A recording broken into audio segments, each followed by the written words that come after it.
আজকের ভিডিও টিউটোরিয়ালে আমি আপনাদের দেখাবো কিভাবে একজন গেজেটেড কর্মকর্তা iBAS এর মাধ্যমে তার ভ্রমণ ব্যয় বিল অনলাইনে দাখিল করবেন। সর্বপ্রথম যে কোনো একটি ইন্টারনেট ব্রাউজার ওপেন করতে হবে এবং সার্চ মেনুতে ibas.finance.gov.bd/ibas2 লিখে কিবোর্ডের এন্টার বাটনে প্রেস করতে হবে।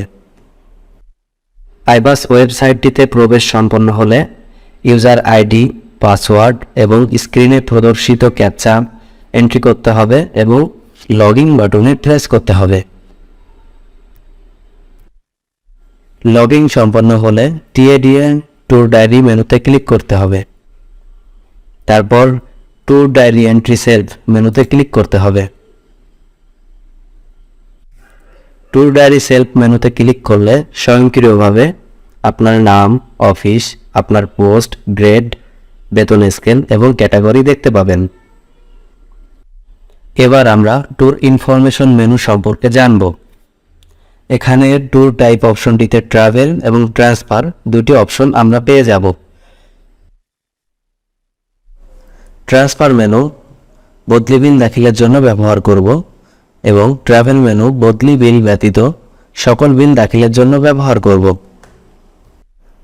ট্যুর ডিটেল মেনুতে ট্রান্সফার মিডিয়াম অপশনে আপনার যাতায়াতের ধরন সিলেক্ট করতে হবে এবং অ্যালাউন্স অ্যাপ্লিকেবল ফর মেনুটিতে আপনি যদি শুধুমাত্র টিএ বিল পেতে চান সেক্ষেত্রে টিএ, আপনি যদি শুধুমাত্র ডিএ দাখিল করতে চান সেক্ষেত্রে অনলি ডিএ, আপনি যদি টিএ এবং ডিএ উভয় দাখিল করতে চান সেক্ষেত্রে বোথ অপশনটিতে সিলেক্ট করতে হবে। ডিপার্চার মেনুটিতে আপনার যাত্রা শুরুর তারিখ, সময় এবং লোকেশন এন্ট্রি করতে হবে।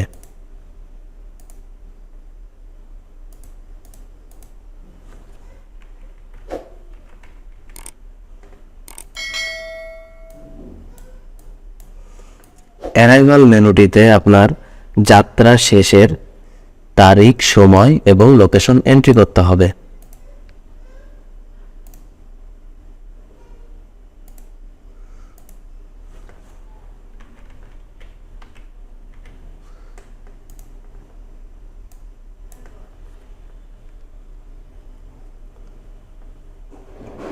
পারপাস মেনুটিতে আপনার যাত্রার কারণ উল্লেখ করতে হবে।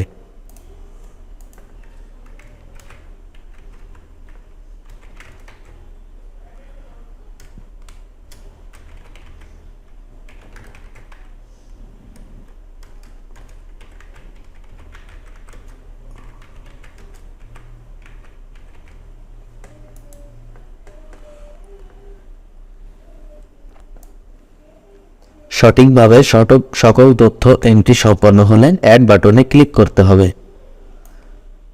একইভাবে বোথ অপশনটিতে সিলেক্ট করতে হবে এবং পূর্বের গন্তব্যস্থল শেষের স্থান থেকে পুনরায় যাত্রা শুরু করতে হবে। অর্থাৎ আপনি সর্বপ্রথম সাতক্ষীরা সদর থেকে ঢাকা আশুলিয়াতে ভ্রমণ করছিলেন, এবার ঢাকা আশুলিয়া থেকে সাতক্ষীরাতে ফেরত আসবেন। তো একইভাবে আমরা এন্ট্রি দিব ডিপার্চার মেনুটিতে সময়, তারিখ এবং লোকেশন।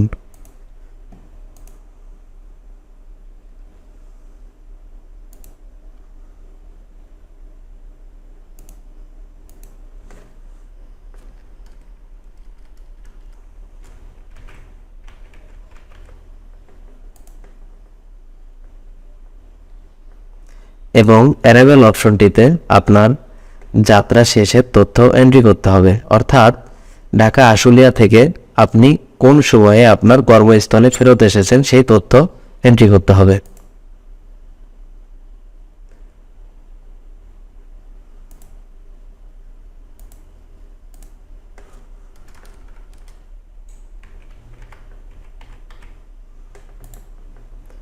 সঠিকভাবে সকল তথ্য এন্ট্রি সম্পন্ন হলে পারপাস অপশনটিতে আপনার যাত্রার কারণ উল্লেখ করতে হবে।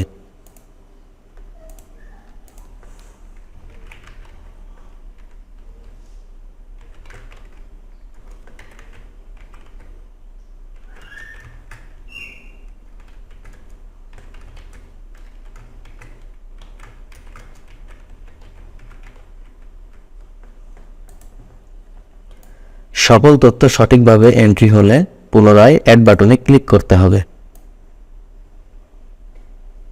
এবার ক্যালকুলেট বাটনে ক্লিক করতে হবে। ক্যালকুলেট বাটনে ক্লিক করলে আমরা ক্যালকুলেশন ডিটেলস দেখতে পাবো। একটু ডান দিকে আসলে আমরা আমাদের ভ্রমণ বিলের দাখিলকৃত সকল তথ্যের ভিত্তিতে আপনি প্রাপ্য সকল টাকার পরিমাণ দেখতে পাবেন। এবার অফিস অর্ডার ইনফরমেশন মেনুটিতে আপনার অর্ডার নাম্বার এবং তারিখ এন্ট্রি করতে হবে।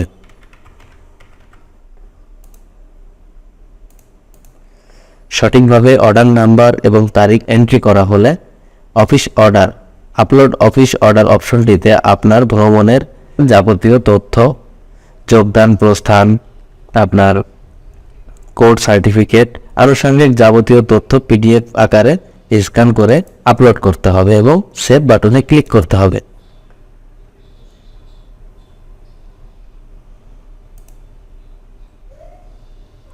সকল তথ্য এন্ট্রি সম্পন্ন হলে ট্যুর ডায়েরি অপশনটিতে আমরা আমাদের বদলির হিস্টোরি দেখতে পাবো।